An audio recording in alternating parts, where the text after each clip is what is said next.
हमारे वीडियो मसीहियों यानी क्रिश्चियंस को बाइबल सिखाने एवं उपदेश देने के लिए और उन लोगों के लिए बनाए जाते हैं जो सच्चे परमेश्वर को ढूंढ रहे हैं। किसी अन्य धर्म की आलोचना करना या उसके अनुयायियों का अपमान करना हमारा उद्देश्य बिल्कुल नहीं है, लेकिन कई क्षेत्रों में बाइबल की शिक्षाएं अन्य धर्मों के साथ मेल नहीं खाती। इसलिए अगर किसी को बाइबल की शिक्षाओं से ठेस पहुंचती हो तो कृपया हमारे वीडियो न देखें। प्रभु आपको आशीष दे। Our videos are made to teach and preach the Bible to Christians and to those who are seeking the true God. It is not our intention to criticize or insult any other religion or its followers. But there are many areas in which the teachings of the Bible do not match with those of other religions. So if anyone is offended by the teachings of the Bible, please do not watch our videos. God bless you. क्या आप लोग उत्साहित हैं? कितने लोग उत्साहित हैं? Hallelujah. और आज का मेरा संदेश का शीर्षक है दो राज्य परमेश्वर के अधीनता को समझना, परमेश्वर के अधीन हो जाना। हालेलुया। अपने बाजू वाले को बोलो परमेश्वर के अधीन हो जाओ। Praise the Lord. पिछले हफ्ते हमने सीखा परमेश्वर का राज्य आत्मिक है। सभी लोग जोर से बोलो परमेश्वर का राज्य आत्मिक है। अब क्योंकि हम इस संसार में जीते हैं इसलिए हमें संसार के बाकी लोगों की तरह शरीर की इच्छा के अनुसार चलने के लिए नहीं बुलाया गया है। कहो मुझे शरीर के अनुसार चलने के लिए नहीं बुलाया गया। इस संसार के लोग और परमेश्वर के लोगों में जो फर्क है उसे हमने सीखा। हमने कुछ क्वालिटी देखी, राइट। आत्मनिर्भरता बनाम आत्मनिर्भरता बनाम परमेश्वर पर निर्भर करना, आत्मा बनाम शरीर से चलना, पाखंड बनाम सच्चाई या ईमानदारी। ऐसे कई सारे हमने गुणों को देखा। संसार के लोग किस तरह से जीवन जीते हैं और हम परमेश्वर के लोगों को हमें किस तरह से जीना चाहिए। परमेश्वर के लोगों में और संसार के लोगों में जो फर्क दिखता है वो उनमें सबसे महत्वपूर्ण बात यह है कि हम जो परमेश्वर के राज्य के लोग हैं, हमें परमेश्वर ने विश्वास और आत्मा, सभी लोग बोलो विश्वास और आत्मा, आत्मा और विश्वास से चलने के लिए बुलाए। रोमियो 8:14 में हमने पढ़ा, क्या पढ़ा? जितने परमेश्वर की आत्मा से चलते हैं वो क्या है? वो परमेश्वर की संतान है। सभी लोग नहीं, कुछ लोग भावनाओं से चलते, गुस्सा आया तो लड़ते हैं। बट जो लोग आत्मा से चलते हैं वो अपने गुस्से को क्या करेंगे? कंट्रोल में रखेंगे। इतना आसान नहीं होता है गुस्से को कंट्रोल में रखना, उसके लिए आत्मा का फल चाहिए। और आत्मा का फल क्या है मालूम है? लास्ट सबसे कितने आत्मा के फल है बताओ जरा?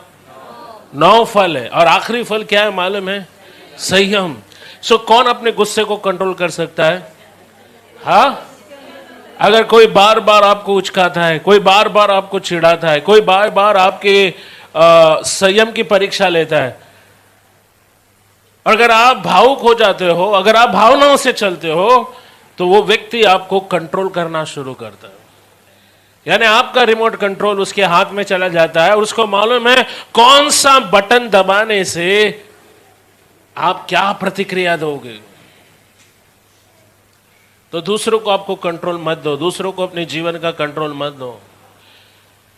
बाइबल कहती है जो लोग आत्मा से चलते हैं वही परमेश्वर की संतान है। कुछ लोग भावनाओं से चलते हैं। जब तक अच्छा लगता है किसी से प्रेम करेंगे, जब बोर हो जाएंगे टाटा बाय बाय। आत्मा का सबसे पहला फल क्या है? हेलो, जिस प्रेम हर कोई नहीं कर सकता। मेरा मतलब संसार या बॉलीवुड फिल्मों में जो प्रेम दिखाता है वो प्रेम नहीं। 1 कुरिन्थियों 13 में जो प्रेम है, 1 कुरिन्थियों 13 में प्रेम क्या है, कैसा बताया गया? प्रेम दूसरों से जलता नहीं है। जब दूसरे आगे जाते हैं तो जिसके अंदर प्रेम भरा है वो उनके साथ खुश होता है। वाह, वेरी गुड, बहुत अच्छा, नया घर लिया, वेरी गुड, परमेश्वर आपको बहुत सुखी रखे, खुश रहो हमेशा। प्रेम डा नहीं करता, प्रेम दूसरों की बुराई नहीं करता, प्रेम कुकर्म से आनंदित नहीं होता है परंतु सत्य से। सो आत्मा का फल प्रेम है। इसलिए बाइबल कहती है जो आत्मा से चलते हैं वो क्या है? वो क्या है? कितने लोग परमेश्वर की संतान बनना चाहते हैं? देखो यही फर्क है संसार में और यीशु ने कहा तुम अपने पिता शैतान से हो। यानी कुछ लोगों का बाप कौन है? और जिनका बाप शैतान है उनमें उसके बाप का क्या दिखाई देता है? गुण दिखाई देता है। हालेलुया। बाइबल कहती है कि तुमने परमेश्वर के अविनाशी वचन से नया जन्म लिया है। हालेलुया। पड़ोस में पेड़े बांट रहे हैं, बच्चा हुआ, और आप जाकर देखते हो, अरे बच्चे का मुंह तो बाप से मिलता नहीं है, कुछ तो गड़बड़ है।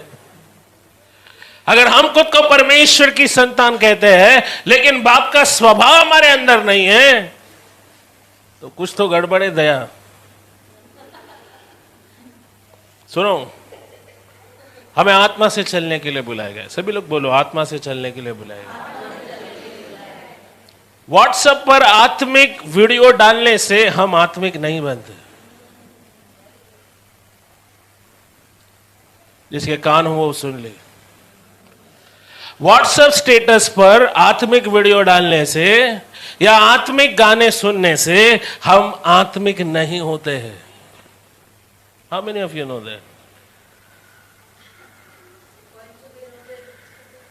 कोई बोलो पास्टर प्लीज प्रीच इट।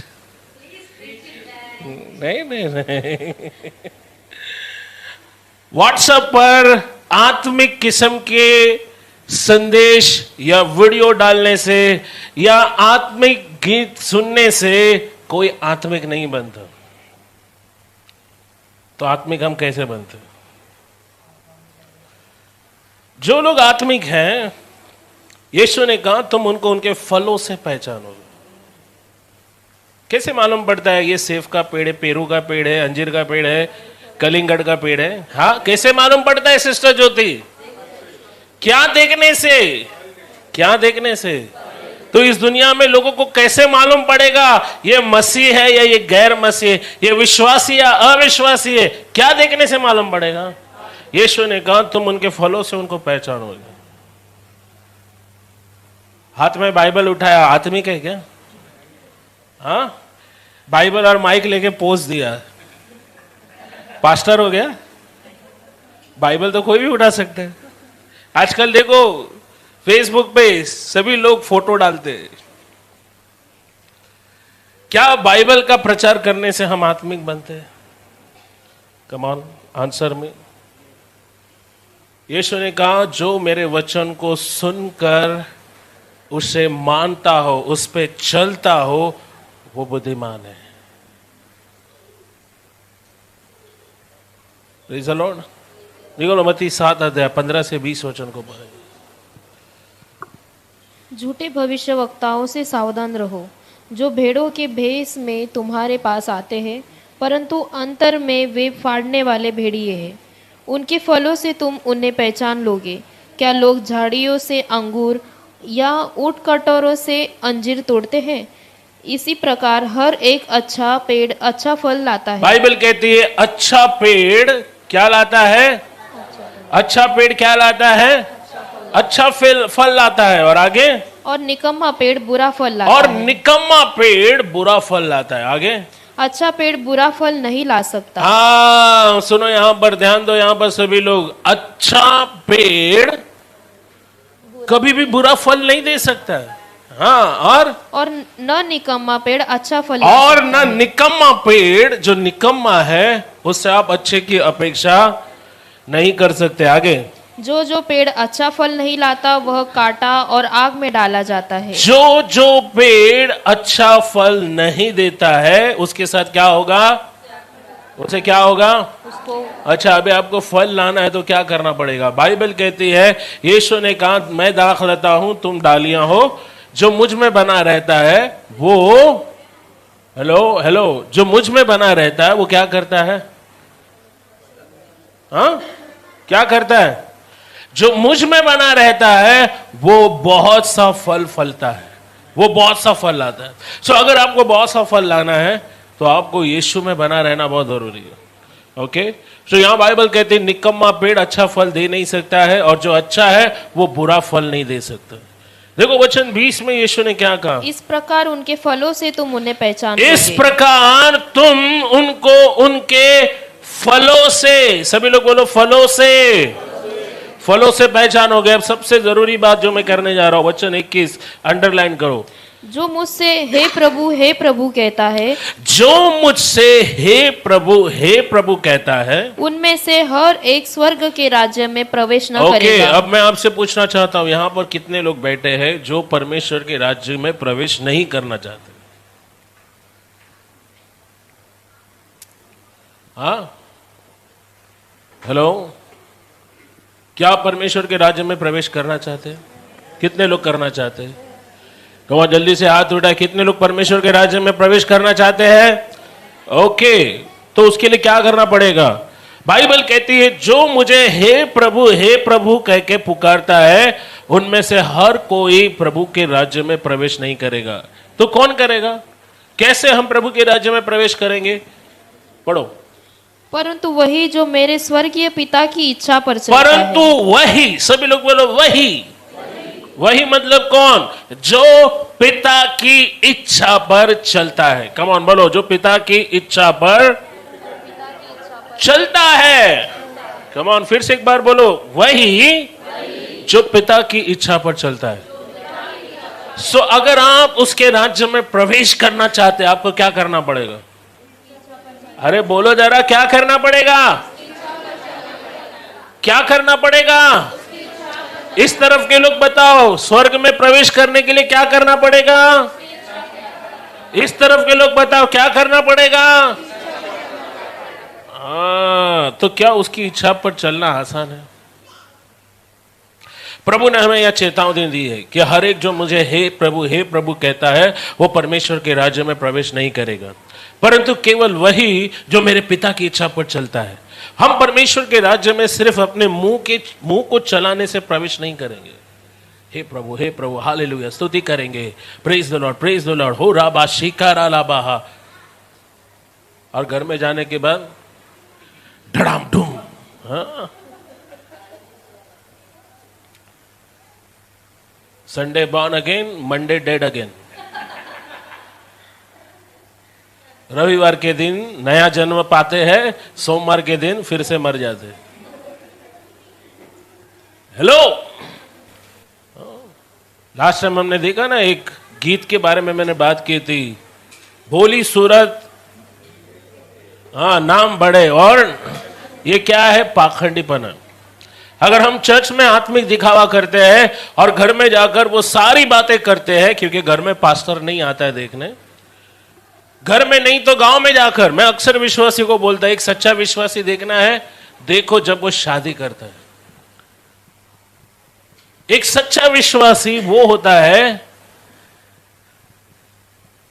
अगर आपको देखना है सच्चे विश्वासी शादी के समय वो किस तरह का जीवन जीते, देखो। और सेकेंड चीज, जब उन विश्वासी के घर में कोई मर जाता है, क्योंकि ये दो टाइम होता है जब समाज और घर के लोगों का प्रेशर उनके ऊपर आता है।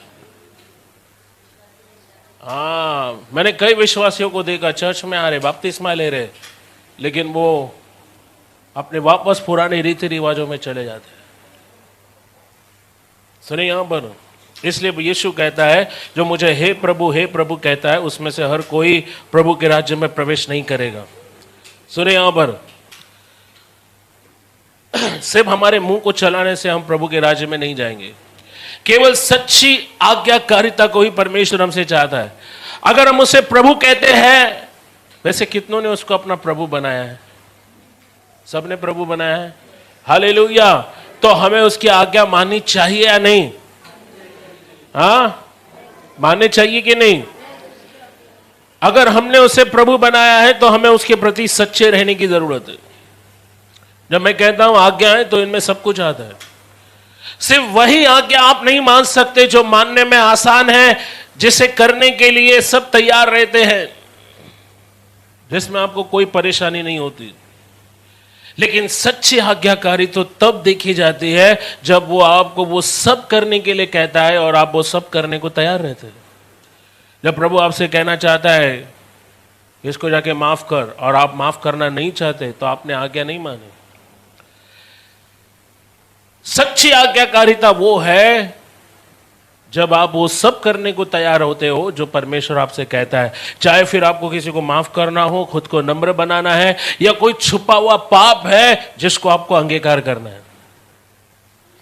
इसका मतलब कतई ये नहीं होता कि हम में से कोई कभी गलती नहीं करेगा या हमसे कोई भूल नहीं होगी।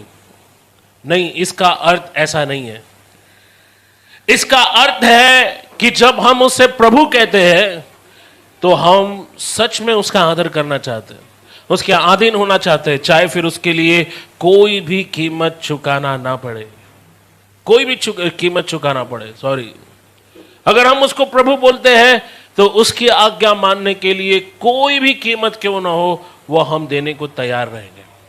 परमेश्वर ने अब्राहम से बेटा मांगा, उसने दिया, यस, वो देने को तैयार हुआ। परमेश्वर ने बोला बस इतना ही, मैं समझ गया कि तू परमेश्वर का भय मानता है। अय्यूब सब कुछ उसका ले लिया, लेकिन फिर भी परमेश्वर की आराधना करना या परमेश्वर की निंदा करना उसको नहीं भाया, उसने एक भी गलती नहीं की। प्रियो, परमेश्वर जब देता है तो वो देखता है कि आप उसकी आज्ञा मानेंगे या नहीं, और जब आपसे कुछ लेता है तब भी वो देखेगा कि आप उसकी आज्ञा मानते हो या नहीं। क्या हम परमेश्वर की सभी आज्ञाएं मानने को तैयार है? परमेश्वर की इच्छा के अधीन होना ही उसके राज्य में प्रवेश करने की कुंजी है।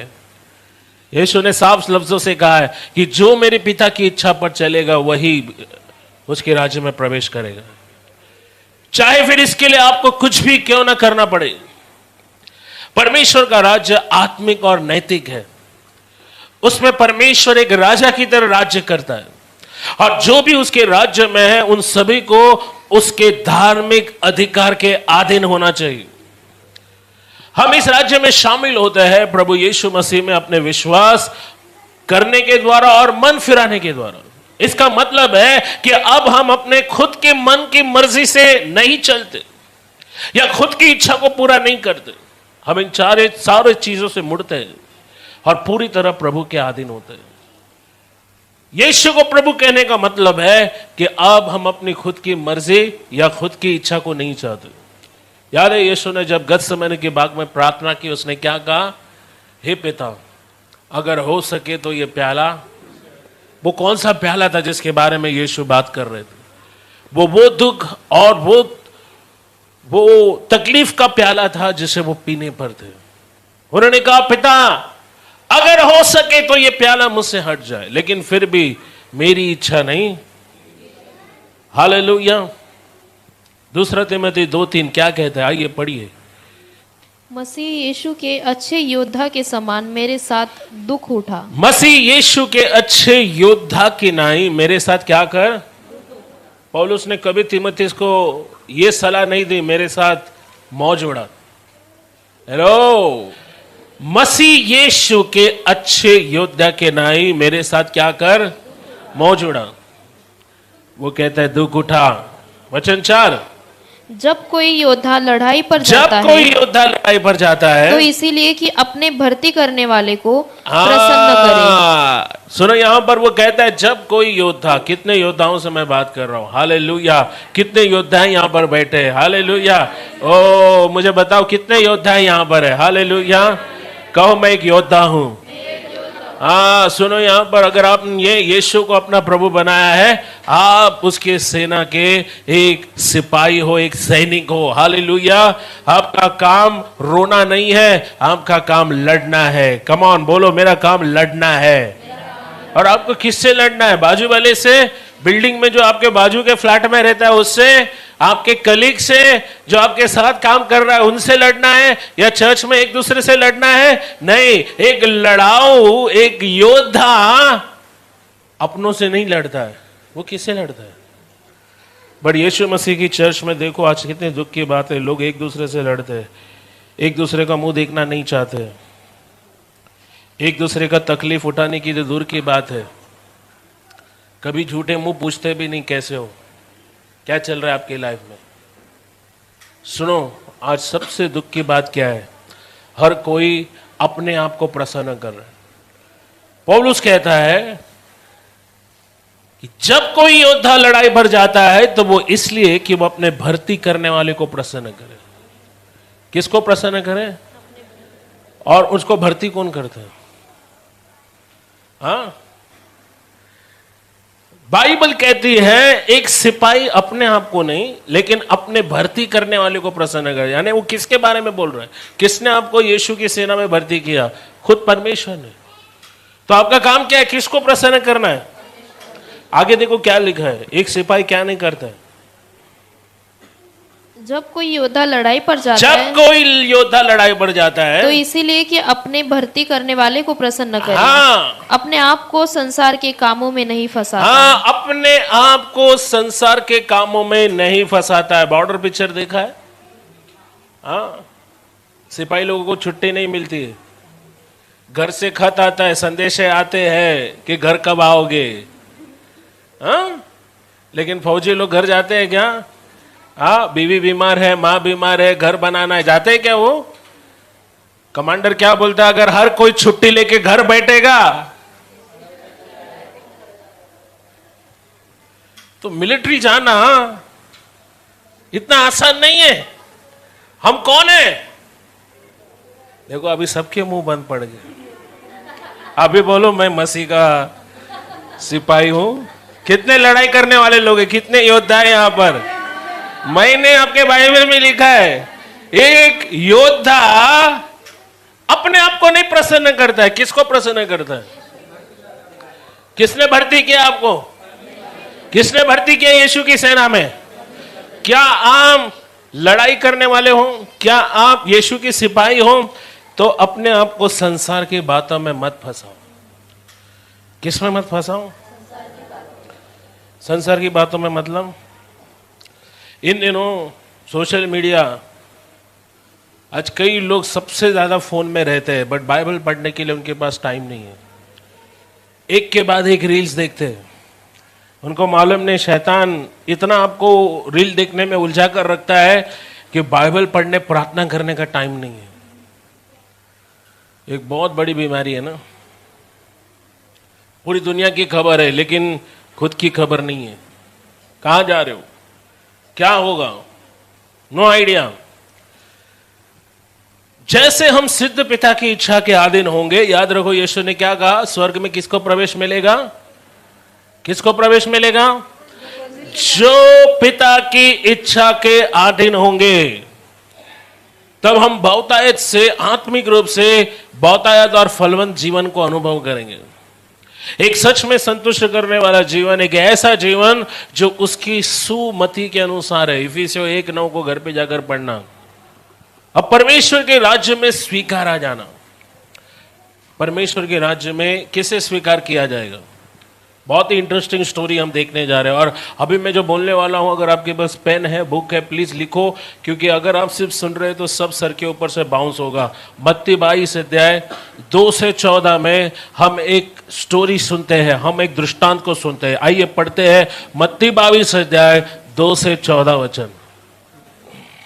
स्वर्ग का राज्य उस राजा के समान है जिसने अपने पुत्र का विवाह किया। जिसने अपने पुत्र का विवाह किया और उसने अपने दासों को भेजा कि निमंत्रित लोगों को विवाह के लिए भोज में बुलाए। हाँ, परंतु उन्होंने आना न चाहा। हाँ, सुनो क्या बात है। राजा का बेटे का शादी है और लोगों को इनविटेशन भी गया, लेकिन लोग आना नहीं चाहते। आज हाल है ये चर्च का। हर संडे यहाँ शादी जैसा जलसा होता है, लेकिन लोगों के पास टाइम नहीं है। इसलिए मैं बोलता है नए कपड़े पहन कर आऊं संडे को। क्यों? क्योंकि हर संडे हमारे लिए एक पार्टी है। हम राजा के उपस्थिति में जाते हैं। बाइबल कहती है जब राजा के सेवक लोगों के पास गए कि आओ सब तैयार है, ओके, पूरा बैंक्वेट तैयार है, खाना पीना तैयार है, सब हॉल सच के तैयार हो गया है, किधर हो तुम लोग, चलो जल्दी। लेकिन किसी ने भी राजा के निमंत्रण का मान नहीं रखा। सभी लोगों ने बहाने बनाना शुरू कर दिए। नंबर वन बहाना देखो क्या है। फिर उसने और दासों को यह कहकर भेजा, निमंत्रित लोगों से कहो, देखो मैं भोज तैयार कर चुका हूं। हाँ, मेरा पार्टी का खाना तैयार हो गया है, भोजन तैयार है। हाँ, मेरे बैल और पले हुए पशु मारे गए हैं। हाँ, एक से एक। हाँ, चिकन तंदूरी, ईरानी रोटी, मैं क्या बोल, कौन सा रोटी? तंदूरी रोटी। रुमाली रोटी, सलाद, आइसक्रीम, मीठा सब तैयार है, आ जाओ। बिरयानी तैयार है, स्टार्टर भी तैयार है। लेकिन लोगों ने क्या बोला? राजा हमारे पास क्या नहीं है? टाइम नहीं है। हाँ पढ़ो। और सब कुछ तैयार है, विवाह सब के कुछ भोज तैयार में, है, विवाह के भोज में आओ। विवाह के भोज में आओ। परंतु वे उपेक्षा करके चल दिए। लेकिन उन्होंने उपेक्षा की, यानी उन्होंने अनदेखा किया, राजा का मान नहीं रखा। उन्होंने ये भी नहीं सोचा अरे किसकी शादी में हमको आने का मौका मिला है। हेलो, राजा की शादी में कोई भी ऐसे मुंह उठा के जा सकता है क्या? अरे राजा का सोचो, छोड़ दो। अभी हमारे देश में एक बहुत धनवान व्यक्ति ने शादी की, हजारों करोड़ों रुपए खर्चा किए। कितना? और लोग उस एक शादी की झलक देखने के लिए इतने उत्सुक थे। हाँ, लोग सोच रहे थे बाप रे, इतना बड़ा शादी देश में किसी का नहीं हुआ। अभी आपको मालूम है किसकी बात कर रहा हूं, बट यहां बाइबल बात कर रही है एक राजा की शादी की। और राजा की शादी में साधारण लोगों को बुलाया गया था, लेकिन उन्होंने उपेक्षा की। ये कितनी बड़े अपमानजनक बात है। उन्होंने किसका अपमान किया? आपने किसी को पार्टी में बुलाया लेकिन वो आना नहीं चाहते, आपका दिल दुखेगा कि नहीं? राजा क्रोधित हो गया। सुनो आगे क्या लिखा है। कोई अपने खेत को, कोई अपने व्यापार देखो, को, कोई खेत को गया, कोई अपने व्यापार को, कोई व्यापार को गया। अन्य लोगों ने तो जो बच रहे थे, हाँ, उसके दासों को पकड़कर उनका अनादर किया। अरे बाप रे, और मार बाकी डाला। लोगों ने तो क्या किया? दास, राजा के दास को ही मार डाला। अभी यीशु मसीह ने ये सारी बातें दृष्टांत में बताई। राजा कौन है? परमेश्वर। राजा का बेटा कौन है? यीशु मसीह। उसकी दुल्हन कौन है? कलीसिया। उसके सेवक कौन है? जो भविष्यवक्ता और जो परमेश्वर के दूत यीशु मसीह के आने के पहले आए। लोगों ने क्या किया? इजराइल के लोगों ने उनको, किसी को मार दिया, किसी को कत्ल किया। अब यीशु मसीह ये सारी बातें दृष्टांत में बता रहा है। जिनको निमंत्रण दिया गया वो कौन है मालूम है? परमेश्वर के चुने हुए लोग, इजरायली लोग। परमेश्वर ने कहा आओ, मेरे पुत्र का शादी हो गया है, भोज में भाग हो लो। लेकिन सभी ने मना किया, यानी उन लोगों ने परमेश्वर के प्रेम को ठुकरा दिया। देखो आगे क्या हुआ। तब राजा को क्रोध आया। तब राजा को क्या आया? क्रोध। जाहिर सी बात है, एक राजा जब पार्टी में बुला रहा और आप आने से नखरा कर रहे हो, हाँ, तो राजा को गुस्सा आएगा कि नहीं? कई बार जब हम लोगों को अपनी पार्टी में बुलाते हैं तो बहुत सोच समझ के, कई बार लोग ना आने के कई सारे बहाने बनाते हैं। अरे आप ही सेलिब्रेट करो अपना बर्थडे, हमारे पास टाइम नहीं, आप ही सेलिब्रेट करो अपना वेडिंग एनिवर्सरी। राजा को क्रोध आया और उसने अपनी सेना भेजकर उन हत्यारों को नाश किया। और उसने अपनी सेना भेज के क्या किया? उन हत्यारों को।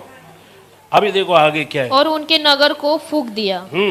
तब उसने अपने दासों से कहा विवाह का भोज तो तैयार है, हाँ। परंतु निमंत्रित लोग योग्य नहीं विवाह ठहरे। का भोज तैयार है, लेकिन जिनको निमंत्रण भेजा गया था वो लायक नहीं है मेरे भोज में आने के। उनकी योग्यता नहीं है, उन्होंने मेरा अपमान किया। अभी एक काम करो, जाओ हाईवे पर, सड़क पर, चौकों में जो भी लंगड़ा, लूला, तुंडा जो भी मिले सबको लेकर आओ। अभी ये जो हाईवे, चौक और बाजारों में जो लंगड़े, लूड़े और तुंडे फिर रहे थे, कौन है मालूम है? या हम सब लोग हैं। हमारी योग्यता नहीं थी, हम अविश्वासी अन्य जाति के लोग जिन पर अनुग्रह दया नहीं हुई थी, हमको मालूम नहीं था सच्चा परमेश्वर कौन है। क्योंकि इजरायली लोग जो परमेश्वर के चुने हुए लोग हैं, उन्होंने परमेश्वर का तिरस्कार किया। परमेश्वर ने उद्धार का द्वार हम सब के लिए खोल दिया। इसलिए आज हम उसके दरबार में अलग अलग जाति, अलग अलग पार्श्वभूमि से आए। बाइबल कहती देखो पार्टी शुरू हुई।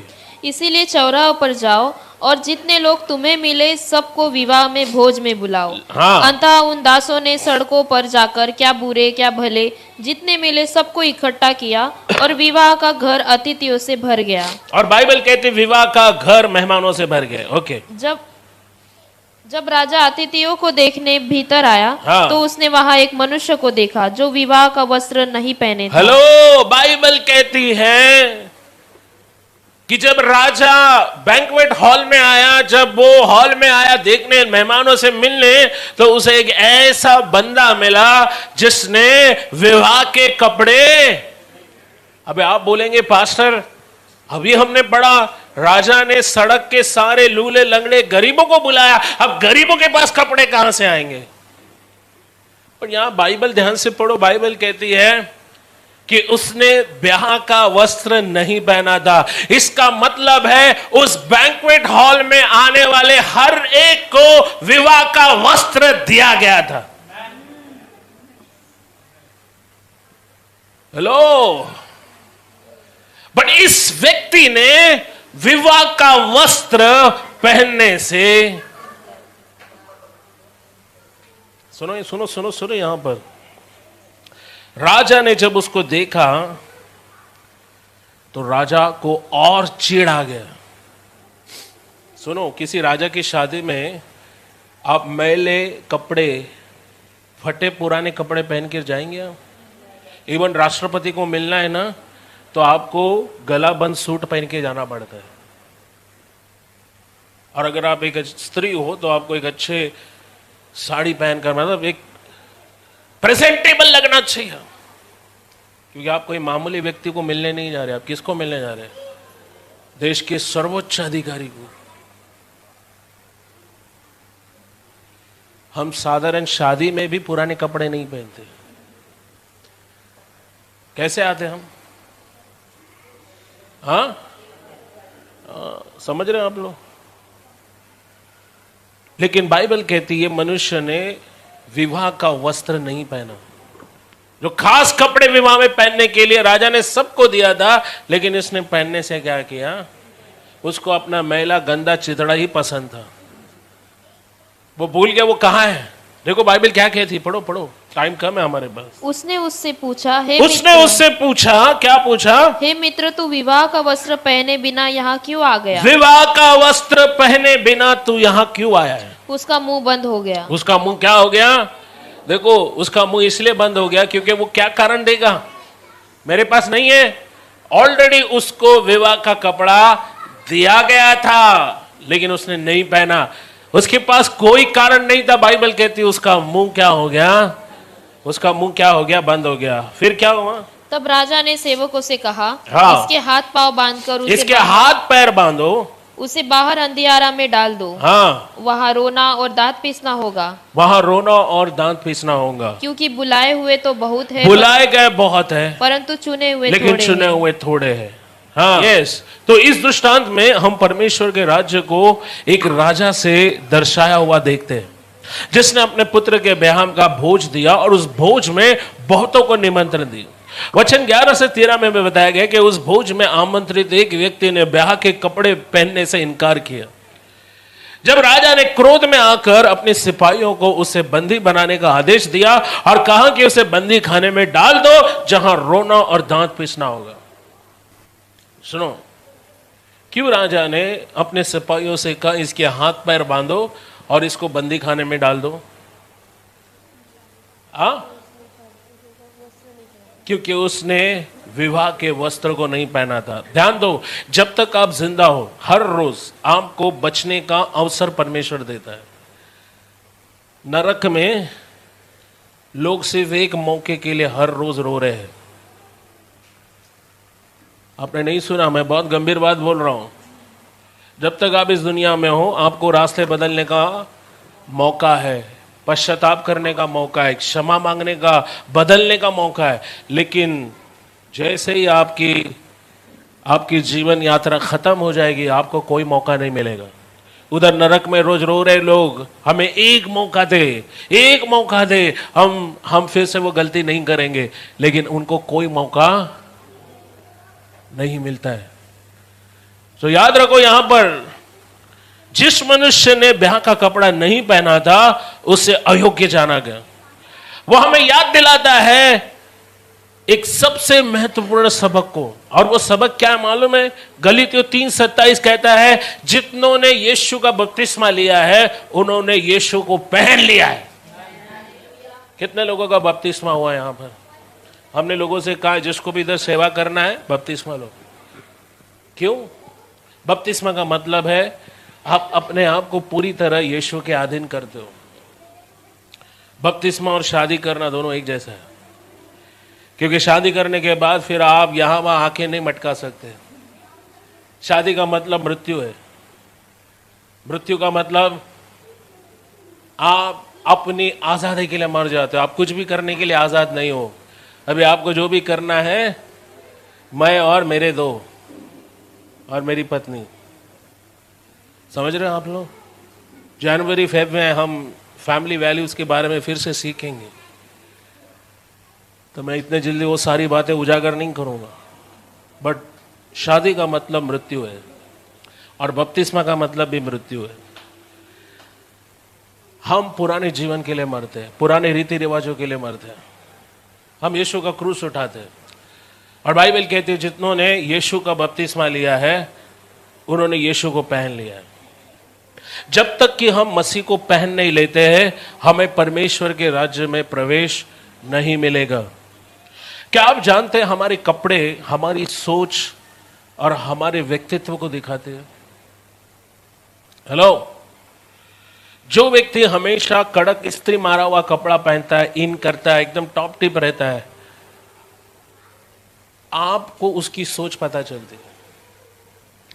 और लोग जो कैजुअली रहते हैं ना, कैसे भी कपड़ा, चप्पल पहन के किधर भी निकल गए, आपको उनकी सोच का अंदाजा मिलता है। क्या आपको मालूम है बाइबल में कपड़े बहुत मायने रखते हैं? कपड़े आपकी सोच, आपके व्यक्तित्व को दिखाता है। जब एलिया ने अपना चादर एलीशा पर उंडेला, बाइबल कहते उस पर दुगना अभिषेक आया। 12 साल से बीमार स्त्री ने जब यीशु के कपड़े को छुआ वो चंगी हो गई। जब लोगों ने पौलुस के ऊपर अंगोछे और रुमाल उतारकर बीमारों पर डाला वो उठ के खड़े हो गए। पुराने वस्त्र हमारे पुराने पापमय जीवन को दिखाते हैं, लेकिन जब हम मन फिराते हैं, बपतिस्मा लेते हैं, बाइबल कहती है हम मसीह को पहन लेते हैं। सो परमेश्वर के राज्य में प्रवेश करने के लिए आपको क्या करना पड़ेगा? मसीह को। लास्ट वचन हम देखेंगे, प्रकाशित वाक्य 16:15, जल्दी से पढ़िए। देख मैं चोर के समान आता हूँ। कौन कह रहा है? यीशु मसीह कह रहा है कलीसिया से, देख मैं चोर की नहीं आता हूँ। धन्य वह है जो जागता रहता है और अपने वस्त्र की चौकसी और करता अपने है। वस्त्रों की क्या करता है? चौकसी करता है कि नंगा न फिरे और लोग उसका नंगापन ना देखे। हालेलुया। यह अंतिम दिन है, अंतिम दिन है। कई लोगों ने कपड़े पहने हैं, उनको ब्याह का वस्त्र, धार्मिकता के कपड़े दिए गए हैं, लेकिन वो हर बार वो कपड़े उतार देते हैं। याद रखो, यीशु कहता है सावधान, अगर कोई मुझे नंगा दिखाई दिया तो तुम परमेश्वर के राज्य से बाहर भेजे जाओगे, जहां रोना और दांत पीसना होगा। परमेश्वर के राज्य में प्रवेश हमें उसके शर्तों से मिलता है। वो कोई अंधेरी का स्टेशन नहीं है कि 10 रुपए का टिकट लिया और अंदर घुस गया। हेलो, परमेश्वर के राज्य में हमें प्रवेश केवल यीशु के पवित्र लहू से मिलता है। हम उसके लहू से धोए गए, हमारे पाप क्षमा होते हैं जब हम यीशु का स्वीकार करते हैं। केवल मसीह में हम स्वीकारे जाते हैं क्योंकि उसने हमारे पापों को, दंड को उठा लिया है। और कुछ कारण है आखिर क्यों कुछ लोग परमेश्वर के राज्य में प्रवेश नहीं करेंगे। आने वाले वीक में हम इसको कंटिन्यू करेंगे। लेट्स ऑल स्टैंड, आइए हम खड़े हो जाए।